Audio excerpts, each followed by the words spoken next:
Welcome to Telli Bear's Techy Tidbits, lovingly hosted by AI. Today, we're jumping right into a really fascinating explainer on a topic that, honestly, touches pretty much all of us who spend any time online. It's about a very specific type of social engineering called ClickFix. Essentially, it's a scam that actually tricks you into hacking yourself. So recently, an online community that I genuinely appreciate sent its members a remarkably transparent note. They shared that their site had been briefly compromised by a threat that most people, well, they just haven't even heard of yet. And, their honesty and openness about it is exactly why we're here today. It really sets a perfect warm tone for us to learn how to navigate this evolving digital landscape together. Okay, let's dive right into this. We'll start with what a CAPTCHA actually is, then we'll break down exactly how ClickFix works, look at why it's growing so fast, what to do if it happens to you, and finally, how to recognize and completely avoid it. Section 1. What is a CAPTCHA, and how they tell humans from bots? To really understand this new challenge, we first need to focus on a super familiar digital experience we literally encounter every single day. A CAPTCHA is simply a security test designed to tell computers and humans apart. We've all seen them, right? Sometimes you click a series of buses or traffic lights, or maybe you type out some blurry text. These little puzzles are just meant to protect us by ensuring we aren't automated bots trying to overwhelm a website. And this brilliantly illustrates what we are so accustomed to seeing, that highly familiar "I'm not a robot" check.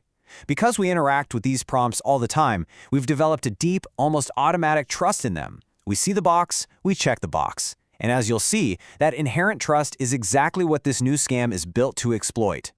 Moving on to Section 2, let's look at how ClickFix actually works and the mechanics of the scam. Now that we understand our baseline of trust, let's gently pull back the curtain on the hidden mechanics here. The attack unfolds in basically 4 steps. First, a compromised website shows you a fake error or a fake CAPTCHA verification message.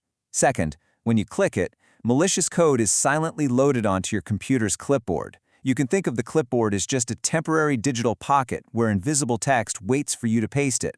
Third, the prompt instructs you to open your computer's run dialog or terminal and paste that code. And fourth, you press enter to execute it. Now, what's really interesting about this is how the fake prompt perfectly mimics a legitimate interface just to manipulate you. It politely gives you steps: press the Windows button +R, press Ctrl-V, press enter. It feels like a helpful troubleshooting guide, or maybe a standard security check, but it's actually tricking you into installing malware yourself.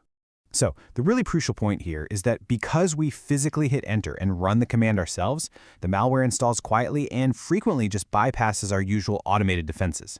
Security tools often just can't intervene because, from the computer's perspective, the authorized user, you, directly asked it to run that code. Section 3. Why this is growing and why it's a rapidly rising threat.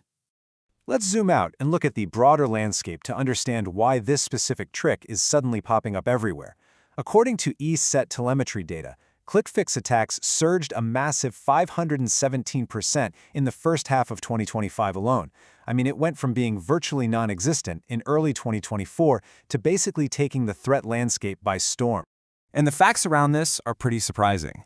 It's now the second most common attack vector globally, trailing only behind traditional phishing. It also seamlessly adapts to whatever system you're using. Whether you're on a Mac, Linux, or Windows machine, it provides the correct fake instructions for your specific device. Threat actors are even selling ready-made kits to deploy these campaigns easily. And perhaps most importantly, they deliberately hijack trusted, familiar websites because they know our comfort naturally lowers our guard. So, Section 4.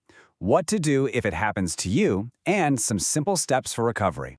Let's move to this and see how this builds, shifting into some really grounded, empowering steps for recovery. Knowing what to do takes the anxiety right out of it. If you realize you've accidentally fallen for this, an antivirus scan might actually show your system is completely clean because this malware is often built specifically to hide from those scanners. So a scan alone doesn't really confirm your safety. Since manual file deletion just isn't dependable here, restoring your system to a previous point before the incident or doing a full reinstall of your operating system is the safest, most reliable path to a clean slate. Next up, you need a prioritized password strategy.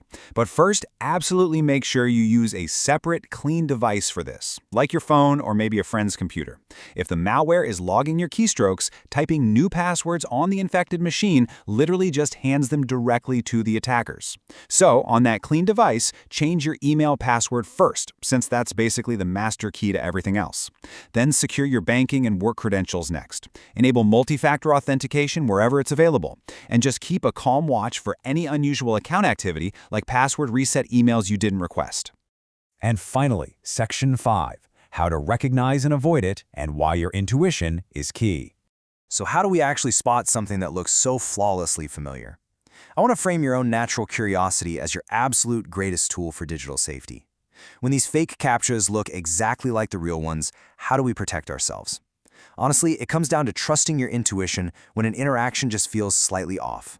Legitimate sites generally won't ask you to copy code into your computer's terminal just to prove you're a human. So here are your empowering steps. First, if something feels new or weird, just pause and ask why. Second, close the browser tab completely. Don't click the X inside the pop-up, because those can sometimes be rigged. Close the whole tab or just quit the browser entirely. Third, return to the site via a trusted bookmark if you need to. And fourth, take security notices from community sites seriously. Reading those is a wonderful form of community care. If there's one thing you remember from this, let it be this.